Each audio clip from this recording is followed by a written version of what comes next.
Juancito, Juancito, Juan, dueño de milpas y auroras. Juancito, Juancito, Juan.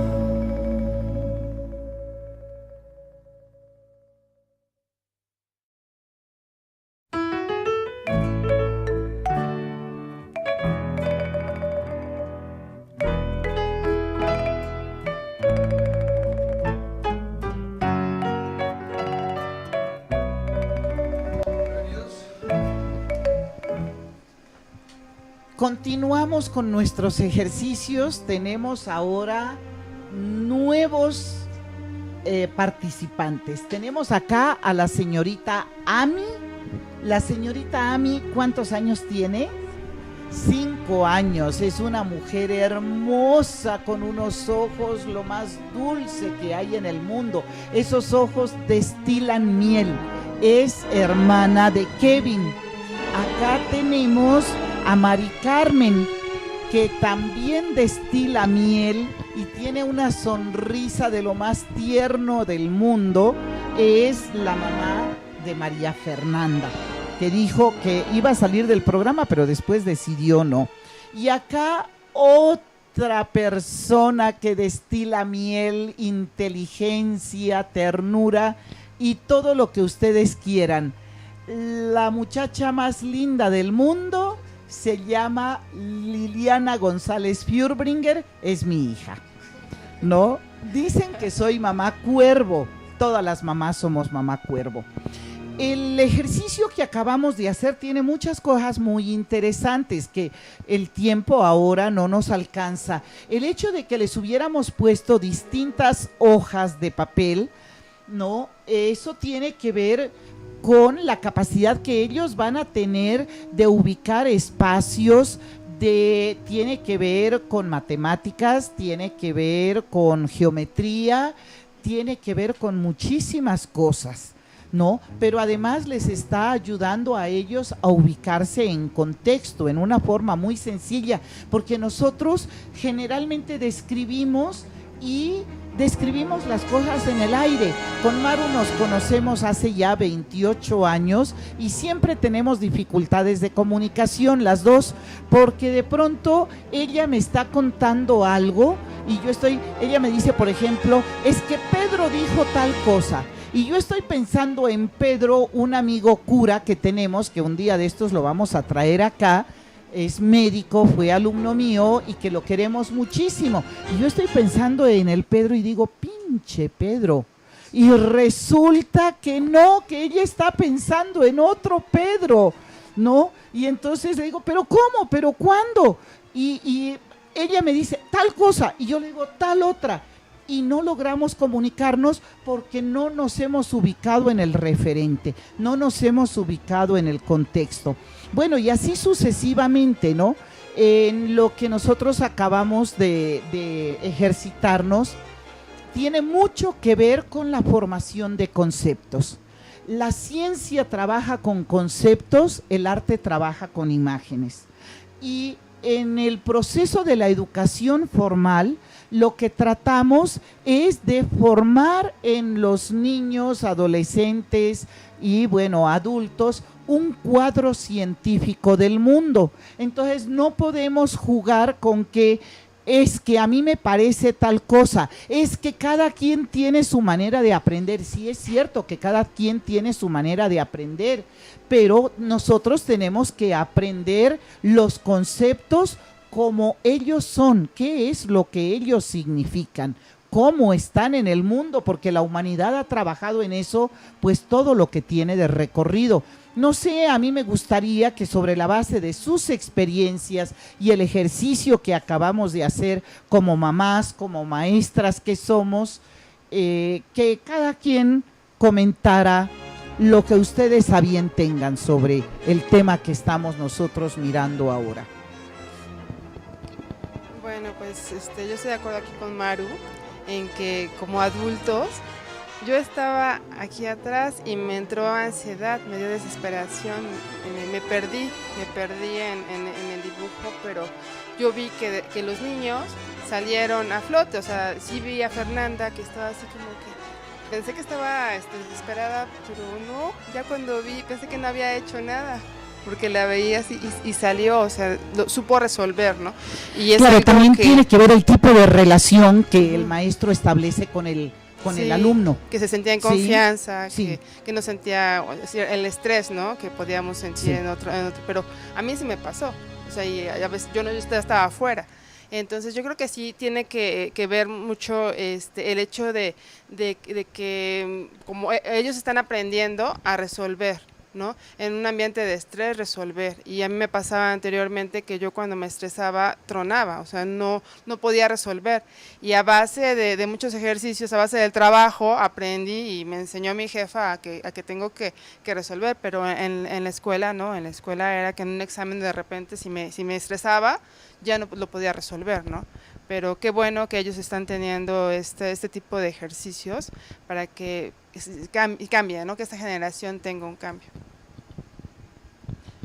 En el proceso educativo, los maestros producimos muchísimos traumas psíquicos que se llaman didactogenias. Es decir, en el proceso educativo, en lugar de favorecer el desarrollo del pensamiento y de las emociones intelectuales y sentimientos intelectuales, muchas veces los maestros lo que hacemos es bloquear precisamente ese desarrollo del pensamiento y de las habilidades intelectuales en general. No sé, Liliana, tú tienes una gran experiencia en este sentido. Bueno, en relación al ejercicio que realizaron, yo creo que de las observaciones que a mí me gustaría hacer es que además del que se pone a prueba la capacidad de la persona que está dando las instrucciones, se pone a prueba también la capacidad de la escucha, ¿sí? Y van involucrados lenguaje, lateralidad, atención, motricidad, todas las áreas habidas y por haber que se necesitan para… Comunicación no verbal. Por supuesto, también la comunicación verbal y no verbal, ¿no? Todas las áreas que se necesitan para construir y para desarrollar se ponen en juego, ¿no? Están involucradas. Entonces, para mí es un ejercicio muy interesante, muy enriquecedor. Hace poco tuve oportunidad de hacer un ejercicio similar. Afortunadamente con éxito. Tuve una compañera, porque bueno, era un grupo numeroso, entonces teníamos que estar, otra modalidad es estar uno a espaldas del otro, una ve la indicación, el dibujo, y le da la indicación a la otra. Fue muy interesante. Creo que con esta niña existía una buena comunicación, había facilidad de palabra por parte de las dos y se dio con éxito, ¿no? Y a mí me parece importante mencionar, ¿no? Por ejemplo, lo que decía la mamá de Marifer, que no desarrollamos esa tolerancia a la frustración, ¿no? Como adultos nos resulta más difícil poder aceptar cuando estamos fallando, cuando no somos capaces de interpretar la información que se nos da. Y al niño le cuesta trabajo a veces, pues, hacer hincapié en que también el maestro falla, ¿no? Y como maestro, pues aceptar que uno tiene errores y que no es capaz de transmitir la información, pues es importante, porque ahí hay un quiebre, ¿no? En el proceso de comunicación y se dan todas estas didactogenias. Sí, hoy cuando estábamos en los ejercicios de lectura con los niños, de pronto apareció una palabra, ¿cuál era? Que yo tenía… De ese concepto tenía solamente la mitad del concepto, no tenía la otra, pero me llegó la duda si la del error no era yo. Inmediatamente buscamos en el diccionario y en presencia de todos los niños del grupo aceptamos que yo estaba equivocada.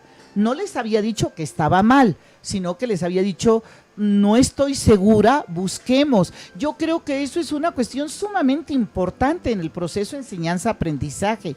No pretender ser uno dogmática, no pretender ser una quien sabe todo y ellos los que no saben nada, sino que juntos estamos construyendo el conocimiento. Y aun cuando no era una palabra exótica, no era una palabra rara, era una palabra común y corriente, en este momento no recuerdo cuál era, pues entre todos solucionamos el problema y no hubo, fue un ambiente como que los niños sintieron alegría, como que los niños se sintieron más seguros de ellos mismos para seguir queriendo averiguar el significado de las distintas palabras, porque trabajamos con ellos es a nivel conceptual. Claro, también jugamos, imaginamos, hacemos dibujos, distorsionamos la realidad, etcétera, ¿no? Maru, tú fuiste alumna mía hace muchísimos años, ¿sí? Y muchas de tus alumnas fueron alumnas mías también, y siempre fui vista como una maestra terrorífica. Bueno,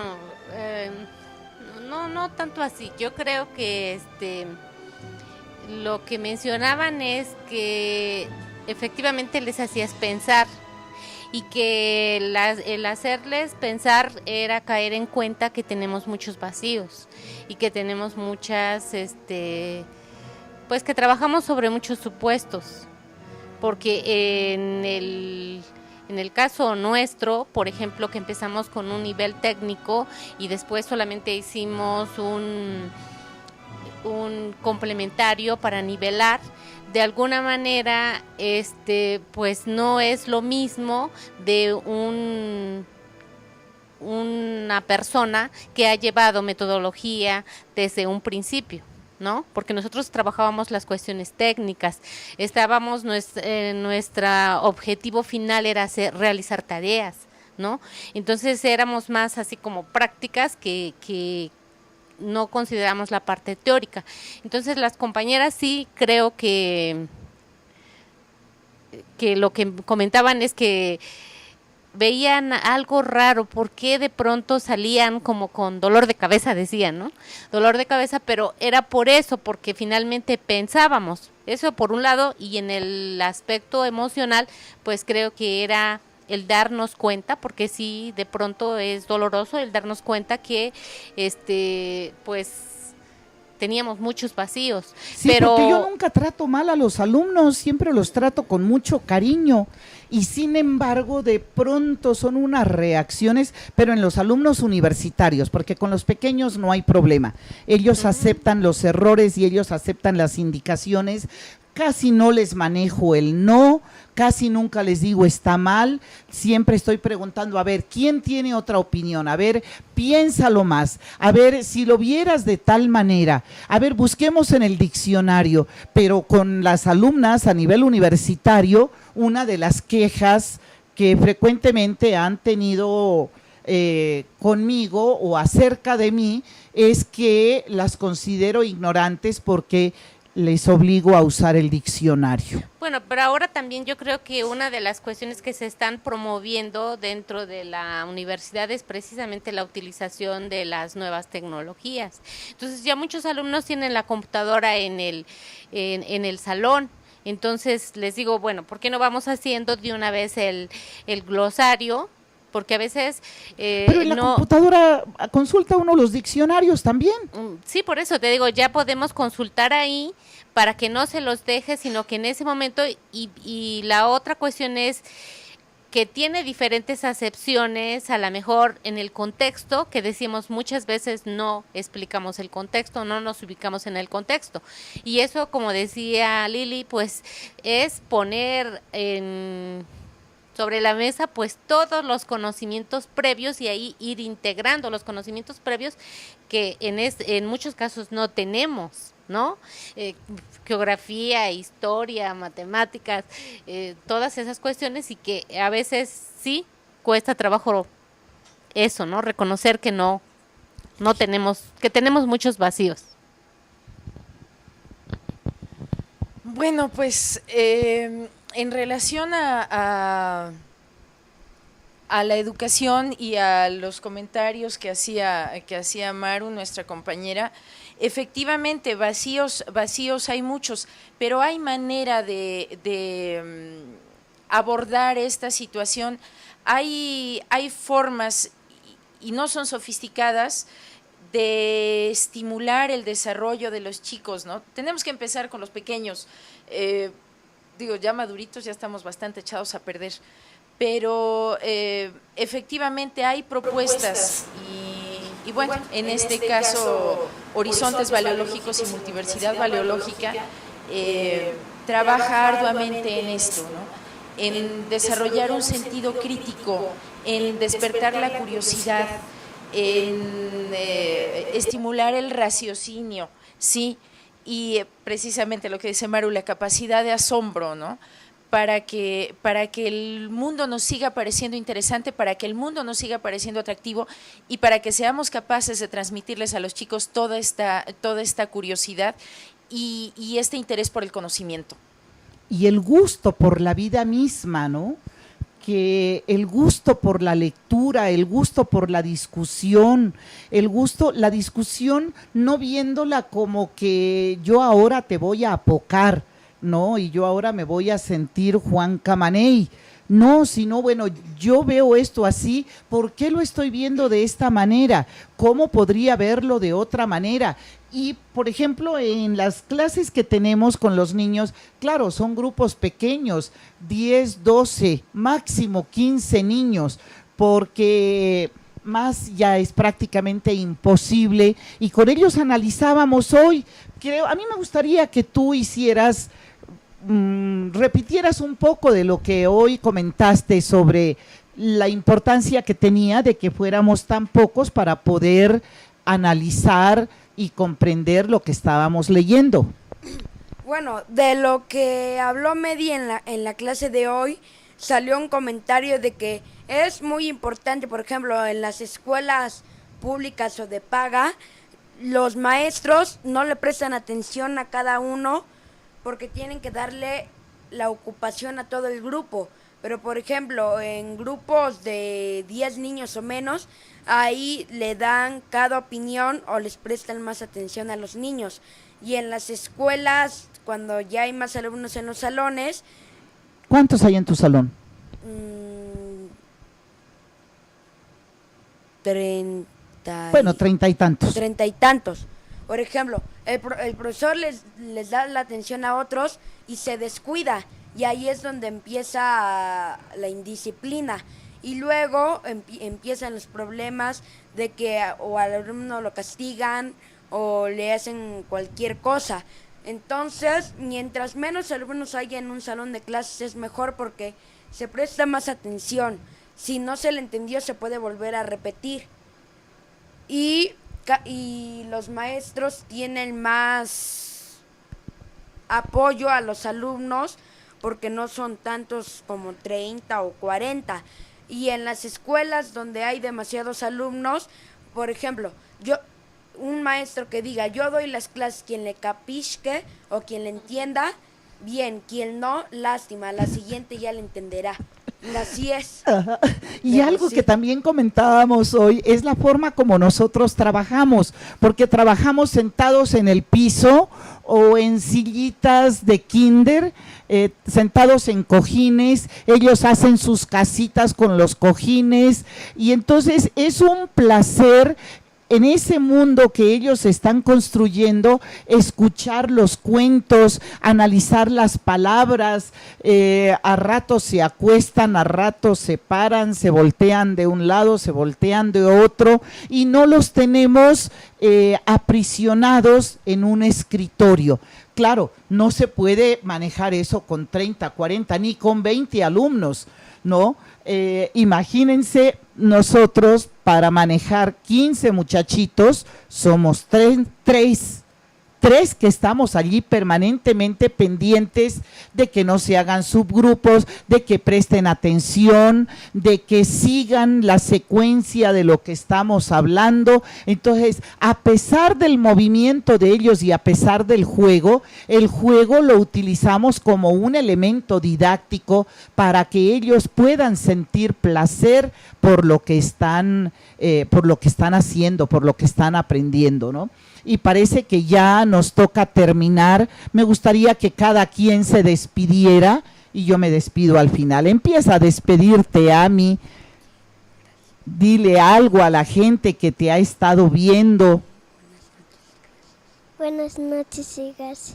Buenas noches, que tengas dulces sueños, preciosa. Bueno, le doy las gracias a tutvmx.org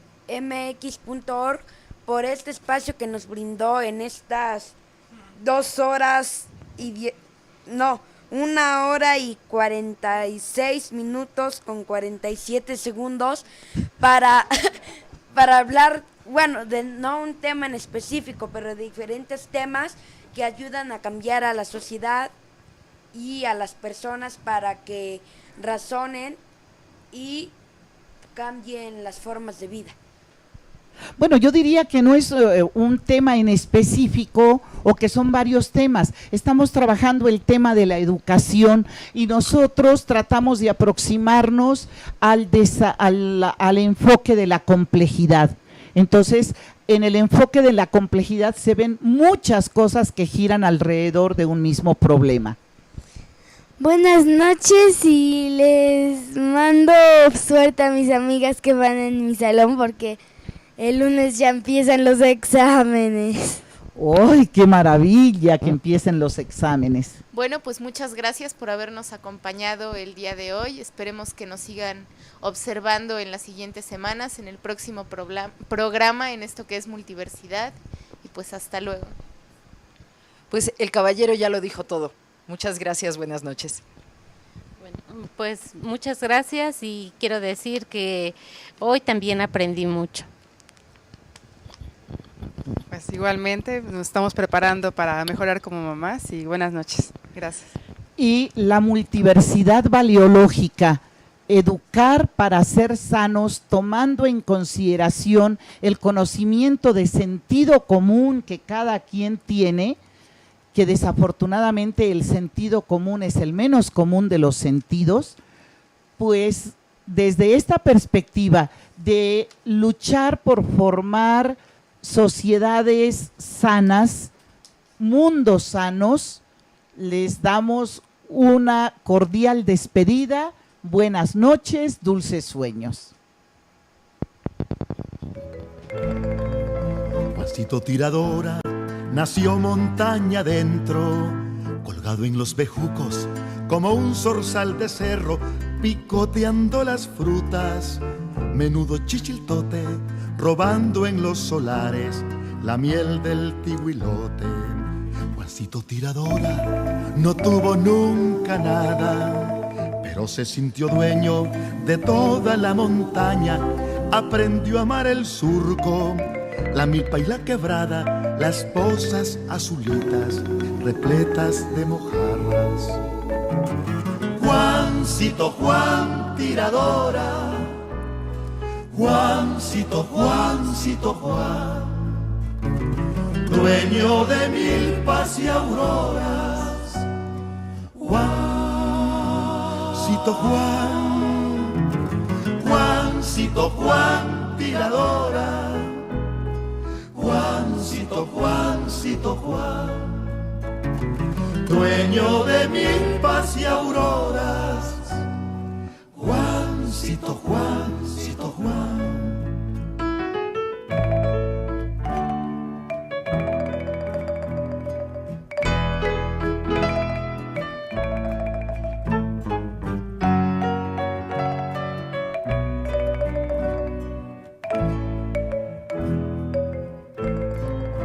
Tu corazón de pájaro no conoció fronteras, pero olvidé decirte que de otros es la tierra.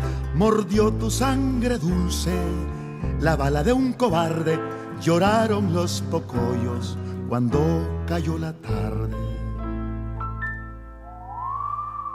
Ahora que ya nadie tu libertad limita, practicas en las noches tu enorme puntería, vas derribando estrellas que caen en el río y luego de enjuagarlas las metes al bolsillo. Juancito Juan, tiradora, Juancito, Juancito Juan, dueño de milpas y auroras. Juancito Juan, Juancito Juan, tiradora, Juancito, Juancito Juan, dueño de milpas y auroras. Juancito, Juancito Juan, Juancito Juan, tiradora, Juancito, Juancito Juan, dueño de milpas y auroras. Juancito Juan, Juancito Juan, tiradora, Juancito, Juancito Juan, dueño